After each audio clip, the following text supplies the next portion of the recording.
ایک عاشق اور اس کی محبت کا عجیب واقعہ۔ السلام علیکم دوستو، یہ ایک مسلم شہر کے چھوٹے سے قصبے کا واقعہ ہے کہ ایک لڑکا اپنے ماں باپ کے ساتھ رہتا تھا۔ وہیں پر اسے ایک لڑکی سے محبت ہو جاتی ہے اور وہ لڑکی کے لیے اتنا دیوانہ ہو جاتا ہے کہ اپنی زندگی کا اسے ہوش ہی نہیں رہتا۔ کچھ دن بعد اس کے ماں باپ بھی اس کی اس محبت سے پریشان ہو گئے۔ انہوں نے ایک بادشاہ کے دربار میں، جو وہاں کا بادشاہ تھا، اس کے دربار میں عرضی لگائی کہ یہ بادشاہ سلامت، ہم چاہتے ہیں کہ ہمارے بیٹے کو آپ اپنے یہاں پر کام پر رکھ لیں، چاہے وہ کیسا بھی کام ہو، ہمارا بیٹا کر لے گا۔ بادشاہ کہتا ہے ٹھیک ہے، تم اپنے بیٹے کو لے کر کل آنا۔ تب اس لڑکے کے ماں باپ کہتے ہیں کہ پر بادشاہ سلامت، ہمارے بیٹے میں ایک کمی ہے کہ وہ ایک لڑکی کے لیے دیوانہ ہو گیا ہے اور اس کے علاوہ اسے کچھ نہیں سوچتا، اس لیے ہم چاہتے ہیں کہ وہ آپ کے یہاں کام کرے گا تو تھوڑا اس لڑکی سے بھی دور ہو جائے گا۔ تو وہ بادشاہ کہتے ہیں کہ تم کل اس لڑکی اور اس لڑکے کو لے کر ہمارے دربار میں آنا، تب ہم دیکھتے ہیں کہ ہم کیا کر سکتے ہیں۔ اس لڑکے کے ماں باپ اس لڑکی اور اپنے بیٹے کو لے کر بادشاہ کے دربار میں دوسرے دن حاضر ہوتے ہیں۔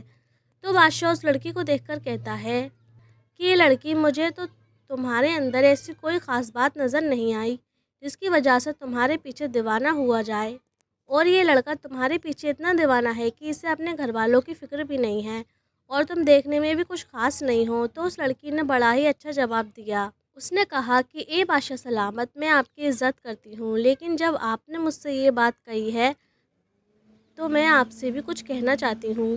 اے بادشاہ، محبت خوبصورتی دیکھ کر نہیں ہوتی، بلکہ محبت کرنے کے لیے ایک عاشق کی نظر چاہیے ہوتی ہے، جو آپ کے اندر نہیں ہے۔ وہ عاشق کی نظر میرے اس عاشق میں ہے، اس لیے میں اسے خوبصورت نظر آتی ہوں۔ وہ بادشاہ اس لڑکی کے جواب سے حیران رہ جاتا ہے اور اس لڑکی سے کہتا ہے کہ اس لڑکی کی باتوں کا ہم پر گہرا اثر ہوا ہے، اگر تم اس سے نکاح کرنا چاہتے ہو تو کر سکتے ہو، اور ہم اپنے محل میں تم دونوں کو باورچی کی نوکری پر رکھ لیں گے۔ اتنا کہنے کے بعد بادشاہ دربار سے چلا جاتا ہے اور اس کے ماں باپ بھی بادشاہ کے فیصلے کے آگے کچھ نہیں کر پاتے۔ خوشی خوشی اپنے بیٹے کا نکاح اس لڑکی سے کروا دیتے ہیں۔ اس کے بعد وہ دونوں بادشاہ کے دربار میں باورچی کا کام کرنے لگتے ہیں۔ دوستو، اس واقعے سے ہمیں یہ سیکھ ملتی ہے کہ ہم جس سے بھی محبت کرتے ہیں وہ انسان ہمیں سب سے خاص نظر آتا ہے، اور ہمارے پاس اسے دیکھنے کے لیے خاص نظر ہوتی ہے، چاہے وہ انسان اچھا ہو یا نہ ہو، پر ہمیں اچھا لگتا ہے۔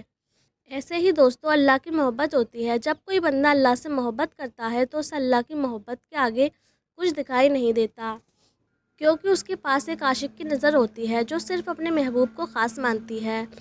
دوستو، جب دنیا میں ہمیں کسی انسان سے محبت ہوتی ہے تو وہی انسان ہمیں خاص نظر آتا ہے اور ہمیں دنیا کی فکر بھی نہیں ہوتی۔ اسی طرح دوستو، اگر ہمیں اللہ سے محبت ہوتی ہے تو اللہ کی عبادت میں ہمارا دل لگتا ہے اور اللہ کے ہر حکم کو ہم مانتے ہیں، کیونکہ ہمارے پاس ایک عاشق کی نظر ہوتی ہے جو ہر کسی کے پاس نہیں ہوتی۔ امید ہے دوستو کہ آپ لوگوں کو یہ چھوٹا سا واقعہ پسند آیا ہوگا۔ اگر پسند آیا ہو تو پلیز میرے چینل کو لائک شیئر ضرور کریں، اور ایسے ہی اچھے واقعات سننے کے لیے ہمارے چینل کو سبسکرائب ضرور کریں، اور کمنٹ میں بتائیں کہ آپ لوگوں کو یہ واقعہ کیسا لگا۔ السلام علیکم دوستو۔